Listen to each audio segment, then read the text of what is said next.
বছৰ যিটো ধাৰণা মনত লৈ ফুৰিছোঁ এইটোৱে কওঁ যে প্ৰথমতেতো আপোনালোকৰ ওচৰত মই কৃতজ্ঞ যে আপোনালোকে আজি অত বছৰে মোক মৰম আশীৰ্বাদ দিলে আৰু তাৰ ফলস্বৰূপে আজি আপোনালোকৰ সন্মুখতে থিয় হোৱাৰ সুবিধা পাইছোঁ। তাৰ বাবে অশেষ ধন্যবাদ আৰু মই প্ৰণিপাত জনাইছোঁ আপোনালোকৰ এই মৰম আশীৰ্বাদক। আৰু দ্বিতীয় ছবিৰ প্ৰচাৰ মই নকৰোঁ জানে, আপোনালোকে স্কুল কলেজত মই নাযাওঁ, গতিকে আপোনালোকে যদি নিজে ছ'চিয়েল মিডিয়াৰ পৰা যদি আপোনালোকে পোষ্ট এটা দিয়ে সেইটোৱে যথেষ্ট প্ৰচাৰৰ প্ৰসাৰ মই ভাবোঁ আৰু সেইটো বেছি অৰ্গেনিক। গতিকে আপোনালোকৰ পৰা সেইখিনি মই আশা কৰিলোঁ আৰু ছবিখন আপোনালোকে চাওক, আপোনালোকৰ বাবে উদ্দেশ্য কৰি বনাইছোঁ। আৰু যদি এই ধৰণৰ মৰম আৰু ছাপৰ্ট যিটো আজি আমি সমগ্ৰ অসমবাসীৰ পৰা পাইছোঁ যে আটাই এতিয়ালৈকে আমাৰ লগত অহা হিন্দী ছবি এখনো ভালকৈ চলিব পৰা নাই, অসমীয়া ছবিখনেই চলি আছে। গতিকে বাৰম্বাৰ প্ৰমাণ কৰিছে আপোনালোকে যে অসমীয়া দৰ্শকে অসমীয়া ছবিয়েই চাই ভাল পায়।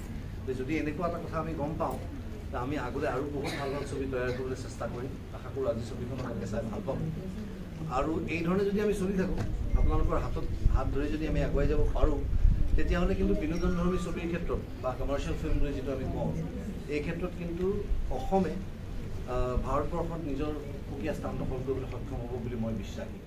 গতিকে এই মৰম আশীৰ্বাদ থাকক আপোনালোকৰ। অশেষ ধন্যবাদ, বহুমূলীয়া সময় উলিয়াই আপোনালোকে ছবি এখন চাবলৈ আহিছে হলতে। আশা কৰোঁ সেই দিনটো আপোনালোকৰ সুন্দৰ কৰি তুলিব পাৰে আমাৰ ছবিখনে।